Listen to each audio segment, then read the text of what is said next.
Les services de renseignement maliens étaient au courant de tout ce qui se préparait, et avec des dates précises. Et il y avait environ 5000 terroristes du JNIM, dont des jeunes âgés de 14 à 25 ans, et quelques terroristes du FLA infiltrés entre les frontières guinéennes et ivoiriennes sur le sol malien. Soyez sûrs d'une chose, un pacte de protection de frontières et de non-agression, ni d'attaque, avait été signé entre la Côte d'Ivoire et quelques opposants maliens. Cette réunion s'était tenue dans la capitale ivoirienne de façon discrète, 3 mois avant les élections de la Côte d'Ivoire. Pourquoi cette réunion ? Tout simplement parce que le gouvernement ivoirien pensait que les opposants ivoiriens allaient se servir du Mali pour attaquer la Côte d'Ivoire. Or, cette information qui avait été donnée par les opposants maliens était fausse. À cause de cette fausse information, les éléments clés de la Côte d'Ivoire ont donc décidé de prendre le JNIM comme bouclier. Plusieurs millions de dollars américains ont été déboursés. Les terroristes du JNIM ont bel et bien atterri par avion en Côte d'Ivoire en quittant la Mauritanie. Et ils ont été déployés à la frontière ivoirienne, sur des motos, puis ils ont roulé pour rentrer au Mali. Voilà comment le sud du Mali a été dominé en quelques mois. Pris par cette joie, et croyant que grâce au soutien de la force ivoirienne ils pourraient renverser la transition, les ennemis sont allés créer un groupe WhatsApp et l'ont appelé FPR, Front Patriote de Résistance. Et regardez vous-même ceux qui sont membres de ce groupe, et vous saurez qui sont ceux qui sont derrière tout ça.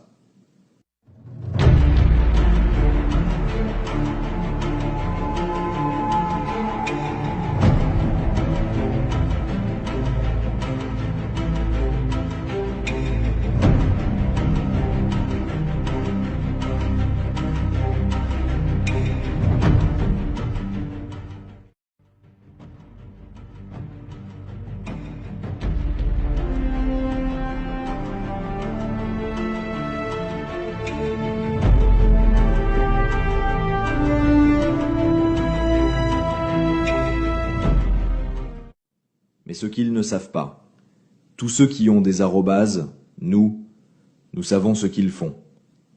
Il est impossible de nous échapper. Lorsque le JNIM a pénétré le sol malien, le gouvernement a interdit alors de vendre le carburant dans les villages.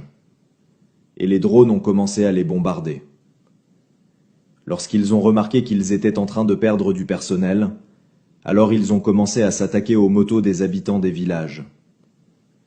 Lorsqu'il rencontre un habitant en circulation, en allant au champ, il vide son réservoir.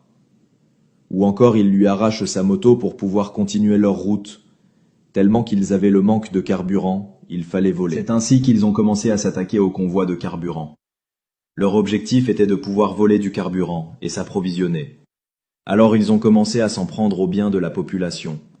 Mais ce qu'ils ont oublié, c'est qu'ils venaient de montrer leur vrai visage à la population. Pendant ce temps, les drones maliens les neutralisaient centaines par centaines comme des fourmis. À chaque fois qu'ils se regroupaient, ils étaient bombardés. Tout leur plan était fauché. Il était impossible d'avancer vers la capitale malienne, car l'idée était simple. Si la capitale tombe, la transition tombe. Dans leur plan, lorsque les élections ivoiriennes passaient, l'assaut de Bamako serait donné, et les opposants maliens, depuis leur position, allaient faire une déclaration. Malheureusement pour eux, les choses ne se sont pas passées comme prévu. Le saviez-vous que le gouvernement malien était au courant de tout, de toute la stratégie mise en place par les ennemis et leurs alliés depuis le début? Ce qui va vous étonner, c'est que les ennemis ne valent plus 200 personnes entre les frontières de la Côte d'Ivoire et de la Guinée. Ils sont en train de fuir pour rentrer au sud, en passant Sikasso, la zone de Koutiala en allant vers Kouri, pour prolonger vers Banamba puis Nioro du Sahel, ensuite Fassala. De Fassala, ils fonceront vers le village qu'ils occupent en Mauritanie, appelé Boutalaye, qui est l'endroit même où Amadou Koufa se trouve souvent. Remarquez une chose, puisque les ennemis et leurs alliés ont perdu beaucoup de gens dans cette stratégie d'attaque et ont très mal, ils sont allés s'asseoir à la télé pour mentir encore que le JNIM n'avait pas l'intention d'attaquer Bamako. Demandez-leur pourquoi, depuis qu'ils ont su que le JNIM multiplie les attaques vers le sud, ils n'ont pas fait cette déclaration. Et c'est une stratégie de logistique, d'encerclement pour finalement, au niveau alimentaire, au niveau du carburant, en fait, faire en sorte que les populations soient de plus en plus sous la pression et qu'il vise en fait une sorte de révolte sociale interne à Bamako. Le JNIM n'a pas la capacité réelle de prendre la ville. Et c'est quand l'armée malienne a bien maté le JNIM qu'ils viennent tromper la vigilance des Maliens. Eh bien, dites-leur que tout est déjà su et qu'ils ne pourront rien faire. Dans toute cette guerre, il faut dire merci au peuple malien, car sans l'amour d'un peuple, un pays ne peut rien gagner. Allez-y dire aux opposants maliens qu'ils sont obligés de se rallier à l'État malien. Sinon, ils vont vieillir en exil ou mourir en exil sans devenir président un jour. À bon entendeur, tant pis pour ceux qui n'ont rien compris.